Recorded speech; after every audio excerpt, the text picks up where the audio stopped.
বৈষম্য বিরোধী আন্দোলনকে কেন্দ্র করে সরকার পতনের গল্প ছড়িয়ে দিতে নীলফামারী শহরের দেয়ালে দেয়ালে আঁকা হচ্ছে গ্রাফিতি। আন্দোলনে শহীদদের স্মরণ ও ঘটনা প্রবাহ স্মরণীয় করে রাখতে স্বেচ্ছায় নিজের অর্থায়নে এই কাজ করছেন বিভিন্ন শিক্ষা প্রতিষ্ঠানের শিক্ষার্থীরা।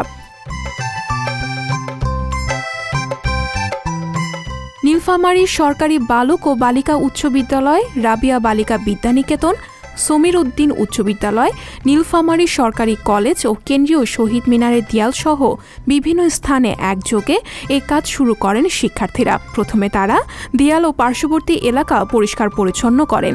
এরপর দেয়ালে পেইন্টিং দেওয়ার পর তারা দেয়াল লিখন বাংলা ক্যালিগ্রাফি কার্যক্রম শুরু করে। শিক্ষার্থীদের রং তুলির আঁচড়ে ফুটে উঠেছে দেশের বিভিন্ন চিত্র আর সমাজ সংস্কারমূলক উক্তি। আপনারা জানেন আমরা খুব এর মধ্যে আর কি বৈষম্য বিরোধী ছাত্র আন্দোলন পেরিয়ে দেশকে স্বৈরশাসন মুক্ত করেছি।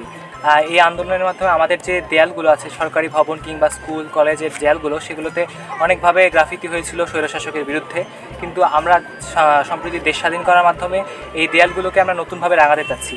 আমাদের যেই ভাই বোনগুলো মারা গেছে, এই শহীদ হয়েছে, তাদের যে অবদান এই দেয়ালের চিত্রকর্মের মাধ্যমে আমরা তা ফোটাতে চাচ্ছি। এবং আমরা সোনার বাংলাদেশ করব এই লক্ষ্য নিয়ে যে আমরা এই সোনার বাংলাদেশে কোনো অসাম্প্রদায়িকতার যে ঠাঁই সেটা বিয়ে করতে চাচ্ছি, যে আমরা হিন্দু মুসলিম ভাই ভাই সকলেই মিলে আমরা এই সোনার বাংলাদেশ করব। তাই জন্য আমার এই মূলত চিত্রকর্ম অসাম্প্রদায়িক বাংলাদেশ নেই, কোনো সাম্প্রদায়িকতার ঠাঁই হবে না। আমরা সকলেই সমান অধিকার ভোগ করব, হিন্দু হোক আর মুসলিম হোক আর বৌদ্ধ হোক কিংবা খ্রিস্টান হোক।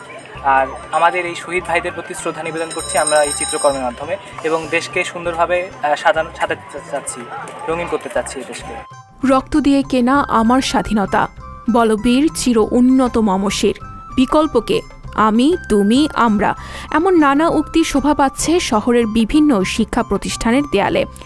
এইসব গ্রাফিতিতে বৈষম্য, স্বৈরাচার বিরোধী, গঠনতন্ত্র পুনর্গঠন, অসাম্প্রদায়িক বাংলাদেশ নির্মাণের চাওয়া ও জানা অজানা লাখো বীরদের প্রতি সম্মান প্রদর্শন ফুটে ওঠে।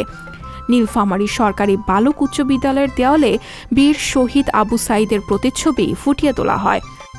কলেজ, বিভিন্ন বিদ্যালয়ের দেওয়াল চিত্রাঙ্কন করে সুন্দর করে ফুটিয়ে তোলার চেষ্টা করছি, যাতে আমাদের শহর, আমাদের দেশ দেখতে আরও সুন্দর হয়। আমাদের স্বাধীনতাটা যাতে আমরা সুন্দর করে আরও ভালো করে দেখাইতে পারি, যে আমরা কত সুন্দর করে উদযাপন করছি এবং সুন্দর করে ফুটিয়ে তুলছি আমাদের শহরকে।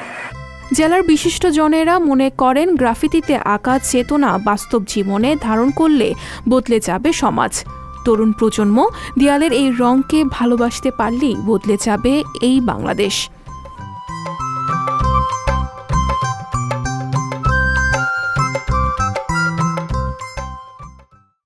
সংবাদ, ফিচার ও অনুষ্ঠানের জন্য ভিজিট করুন সংবাদ প্রকাশের ওয়েবসাইট এবং যুক্ত থাকুন ফেসবুক পেজ ও ইউটিউব চ্যানেলের সঙ্গে।